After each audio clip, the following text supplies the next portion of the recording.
Hi, everybody. It's Gary Lucas. So nice to see you on this beautiful Saturday afternoon in New York. Temperature has climbed up into the 50s. The streets are filled with young revelers and us old cloven-hoofed people hobbling along. No, I'm just kidding. It's a beautiful day and a beautiful day to play for you. So thank you for joining me here. And that's a weird thing.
medley of sorts.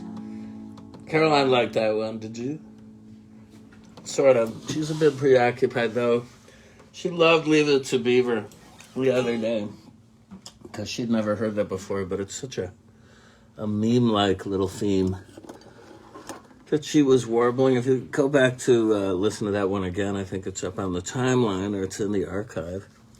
You'd be privileged to hear. I've tried forever to get her on a track, to sing on a track, either in the studio or here at home. But, yes, the spirit is willing. But anyway, I want to do a little salute because today is, I think, technically the first day of spring, is it not? And so in remembering my spring-like verses that were drummed into me when I was a boy, maybe in the first grade or so, I remember having to learn this poem called In Just Spring. A nice play on words there by E.E. Cummings. They celebrated, and so anyway, here it is. I got it all queued up on the old MacBook Pro 13-incher. In Just Spring. When the world is mud luscious, the little lame balloon man whistles far and wee. Now you have to recall that he's very much about the typographical layout. So my rendering of it is probably not what he heard in his head. I'm not sure how you're supposed to enumerate this poem, but anyway, I think it makes a good... All right, so we'll do it again. In Just Spring, big pause, big space bar. When the world is mud dash luscious, the little lame balloon man whistles far and wee. I'm just going to read it out. And Eddie and Bill come running from marbles and piracies, and it's spring when the world is puddle wonderful. Nice concatenation of verbiage there. The queer old balloon man whistles far and wee, and Betty and Isbill come dancing from hopscotch and jump rope, and it's spring, and the goat-footed balloon man whistles far and wee. So I don't know, but in this day and age of cancel culture, I would say this poem probably is not going to pass muster with the brain police out there, in academia at least, to be as fit to be taught in school these days, because it's got a lot of suspect, coded imagery here in the minds of many people with such mindsets. For instance, the queer old balloon man. I mean, what was he driving at there? Also, the goat-footed balloon man. One can only think of the great god Pan, Arthur Machen, or something of that ilk these days. But I digress, because E. Cummings is still very much in the canon. Here I am. And anyway, I would definitely point you to his poetry as being certainly worthy of a gander these days. Now, while I got your attention, I've been looking for a copy of this forever. It's a book. It's a Festschrift, really. It's a celebration of the one and only American visionary genius, Harry Smith, whose name is probably not all that familiar to many Americans, if not most people in the world, although beloved of people like Hal Wilner, my friend, the late, great Hal Wilner, who actually put together a great tribute to Harry Smith, primarily his anthology of American folk music, which was the bedrock, which was the Bible for a lot of people coming up in the folky era, such as Bob Dylan and Dave Van Ronk. I mean, it was a source book. It was actually the first large-scale gathering of very, very obscure work that had flourished in the 20s and 30s on 78 RPM records, and collected a lot of it, and it didn't discriminate. It crossed all color lines insofar as there being a little bit of something for every strain of American in there: black, brown, red, Chinese, yellow, what have you, rainbow America, in terms of the artists that were featured on this on this great anthology. So, check it out, because the Smithsonian Institute reissued this. It originally came out on the Folkways label, but the other part of Harry Smith, if you're hip to his work, were incredible hand-painted films that he made and painted over actual celluloid, some of which have been collected, and you might be able to find them, I think, on YouTube, or check Vimeo or Daily Motion. But some of them are quite psychedelic, let us say, in the best sense of the word, mind manifesting. So here is this anthology called American Magus, Harry Smith, that filmmaker, anthropologist, painter, ethnomusicologist, folklorist, magician, alchemist, legendary archivist of sediments of human activity and motion. A good friend of the Beats, for instance, and he would be a card-carrying beatnik back in the day. So this lists a lot of his work, and there are examples of it in photos and interviews, great stuff. And among the contributors, I know some of these people. Ronnie Singh, who more or less runs the Harry Smith Foundation. Jordan Belson. Don't know him personally. I don't think he's alive anymore, but he was one of the great underground film animation geniuses whose work I was first exposed to in a traveling show that featured actually a remix or a redo of a track by a great psychedelic band, the United States of America, who I recently hooked up with their lead singer, Dorothy Moskowitz. They had one album out on Columbia Records that came actually in a manila envelope, the original pressing stamped with an industrial type stamp, the United States of America. I think I got that through joining the Columbia Record Club. A great one-off with her and her ex-boyfriend at the time, an authentic American communist named Joseph Bird, who was also a visionary genius composer in his own right. And anyway, Dorothy and I have a real good collaboration going now, long distance. I've never met her, but she's on Facebook here, and you should check out their music. But anyway, so how does this connect with Harry Smith? Well, Jordan Belson wrote a bit about Harry Smith here, and Jordan Belson, before really Stanley Kubrick's 2001 hit, the Cinerama theaters of America in 1968, or 69, I gotta check that date. Belson was making on the West Coast some of the most psychedelic imagery with processes of animation, or let's say printing and reprinting on film, overlapping imagery, some of the most trippy abstract imagery I'd ever seen at the time, and it still holds up. It's great stuff. And he has a foundation dedicated to his work. So he contributed to this, as did Jonas Mekas, who I did know, and who I played a tribute to last year, about a year ago, right before lockdown, at Anthology Film Archives here on the Lower East Side of New York. I played to a short clip that was put together by my old friend Ken Jacobs, another visionary American filmmaker who's still going strong. And Jim Jarmusch complimented me after this event. I was there with my friend Ed Sanders of the Fugs, and Fuck You, a magazine of the arts, and all sorts of good stuff. Ed is a friend. And anyway, so Jonas wrote about it. Robert Frank, Allen Ginsberg all contributed. John Cohen, I actually did know. He passed away last year. He was a great American folklorist and performer. He was in a great early folky group, probably the most authentic of all of them, for white people there, now called the New Lost City Ramblers.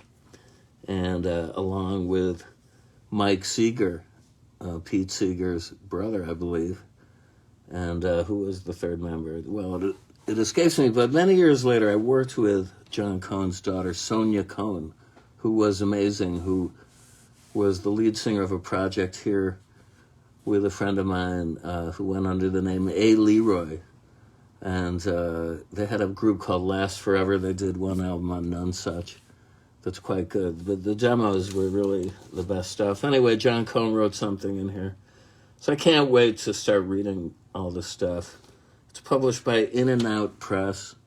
And I found it yesterday at my friends, the Left Bank Books, who I have touted before. But if you go on Perry Street on the corner of 7th Avenue, there they are, tucked away, but fairly visible, right next to the old mansion that belonged in sequence to Sir Mick Jagger and then Chris Blackwell of Island Records fame, and then it became Sir Richard Branson's Manse. I did some freelance work for them when Virgin America was operating out of the basement there. And I'm not sure who the present-day occupants are, but I wonder. Anyway, check it out. Harry Smith, American Magus, if you can find a copy. And definitely check out the website for Left Bank Books. They have some amazing stuff there, and it's not too pricey. And okay. So now I'm going to play some more.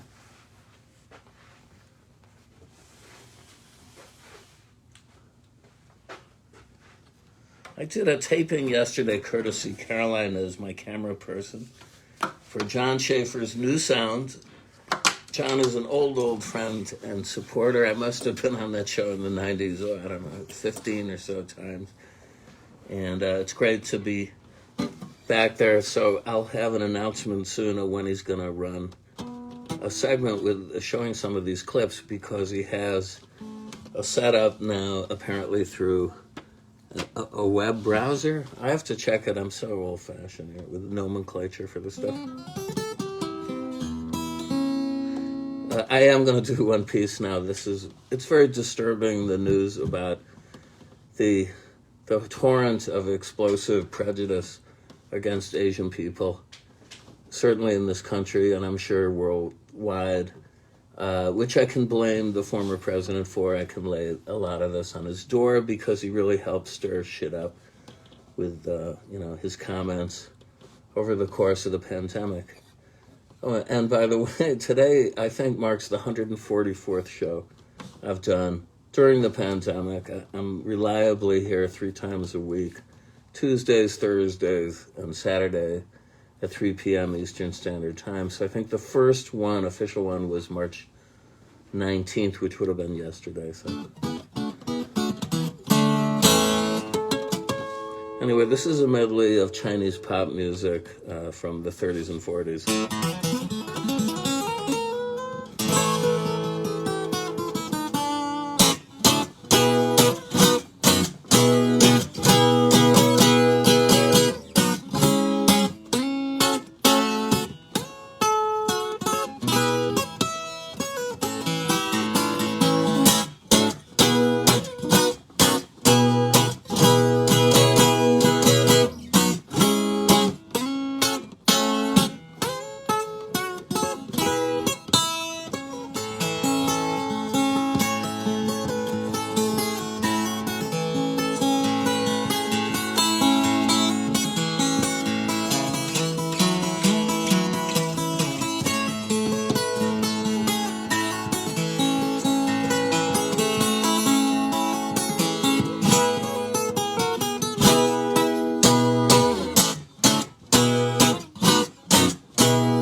It's a medley of songs made famous by two of the so-called seven great singing stars of Shanghai, Zhou Xuan, also known as Golden Voice of China, and Bai Guang, who was known as White Light.